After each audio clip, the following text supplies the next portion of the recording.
Guards stepped to either side of the tent entryway, and Commander Thompson and Lieutenant Bailey ducked in. "Thank you," said Jon Snow, Lord of House Stark. "Without word that Aeron Greyjoy was sighted within the Lannisters, our defeat could have been so much worse." He walked around the table, looking down at the map of Westeros, detailing both Stark and enemy locations. "I've heard your tale, how you escaped the Bolton prison after months along with the others. That is no small feat. The Boltons are known for their cruelty." His voice trailed off, contemplating the deeds of Martins. Looking back up at them, he continued, "You escaped and made haste here only at the chance of helping. I hate to ask more, but our future is precarious. The Lannisters now possess the Iron Fleet. Word is they are preparing to sail for King's Landing in support of Tywin's claim of the throne." He drew closer to Thompson and Bailey. "I would wager on a Stark army over any other, but we simply cannot win with these odds. We must build our strength with an alliance, being from the north we are no stranger to the wildlings, also no stranger to the knowledge they want us dead. In fact, sole purpose of the Wall and the Night's Watch is to protect us from them." Despite the insanity of the next statement, the pleading and look in his eyes made it clear he was deadly serious. "I need you to ride to Castle Black, and then pass the wall to the wildlings." He drew his sword and extended to Thompson. "You will take the sword. We will find a wildling named Tormund Giantsbane, offer him my sword, convince him we mean him no ill will. The coming is the battle for all of life as Northwood. He will have my sword and promise that the Starks fight for him, but we cannot win unless they fight for the Starks as well." Before releasing his sword to her, he said, "I understand those with you declared you as their leader. Hereby uphold that honor and officially grant you station as commander of the Stark Army. And you," turning to the other, "you will continue as second in her command, but now as Captain Bailey." Spinning the famed sword known as Longclaw, he extended the handle to Commander Thompson. "You and your team are all thought to be dead. No one will suspect the mission that you are on. Will you accept this quest to find the Free Folk and help secure the Iron Throne for the Stark and our way of life?" Commander Thompson looked at the sword and dropped to a knee with her head bowed. "I will do this for our people," looking up to meet his eyes, "and the one true king." Captain Bailey had joined Commander Thompson, bending her knee as well.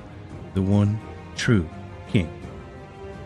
"Shh," whispered Swansea, pulling Lee down beside her behind the fallen tree for cover. Lee followed her eyes and quickly focused on the threat. 4 Lannister soldiers had come into view on the road. "Immediately, the others will be here momentarily," voices became more clear as Lannister soldiers circled and formed the other 3. They came to a drop directly on the other side of the fallen tree. Swansea and Lee both placed hand on their swords. Had they been seen? Then the sound of more dark soldiers became audible, and suddenly a dozen or more Lannisters were mere feet away. "Seppo!" shouted Commander Pittner. "Is it true? Did Sir Jaime himself send word?" "Indeed, sir. A soldier named Bronn pulled me aside as the battle ended. Sir Jaime is aware of our assistance in securing Greyjoy for the Lannister cause. He has asked for us to ride back to the Dreadfort, now in an official capacity as Lannister soldiers. Word is Boltons have disappeared and the Bolton army is abandoned in disarray. He wants us to pull up to them at the Lannister fight as well." "Then for the Dreadfort we ride, my fellow Lannister soldiers," smiled Pittner. "The Iron Fleet and the Bolton army. Victory would be ours." Lee began to draw her sword, but Swansea quickly grabbed her arm. "Too many," she whispered. As the Lannisters disappeared from the view, they stood up quickly. "We can't let this happen." "We won't," assured Swansea. "The bridge is destroyed. They will have to travel north to get around the ravine before heading back to the Dreadfort.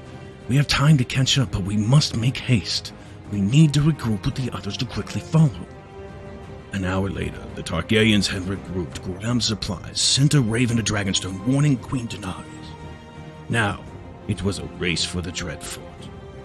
Jackson galloped into the camp where Roberts and Davidson were securing their last of the Tyrell provisions. "I was unable to find their objective. No one has heard anything," he announced, leading his horse to the stream for a much-deserved drink. Bell Wind came out for the command. "So all we know is that they met with Jon Snow himself and immediately headed north?" Wind inquired. Jackson nodded. "No sign of the Targaryen or Lannister groups either. The assumption is that they're with their respective armies, so whatever is happening, only the Starks seem to be aware."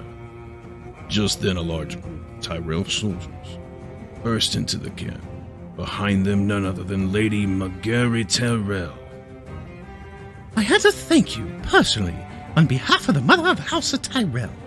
Despite our defeat, your successful escape and extreme loyalty to immediately rush to our aid should be celebrated. Besides, merely a battle lost, the war is ours to win. She smiled slyly.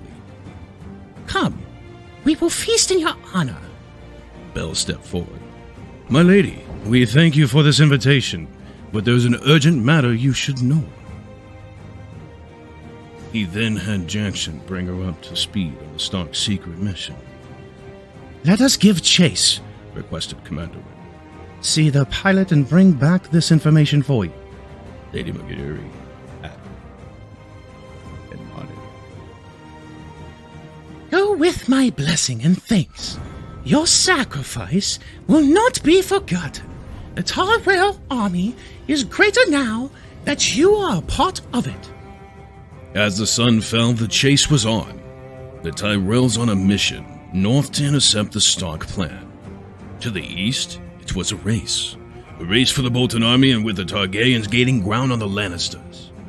With the final battle for King's Landing growing near, any advantage may be the one that turns the tide.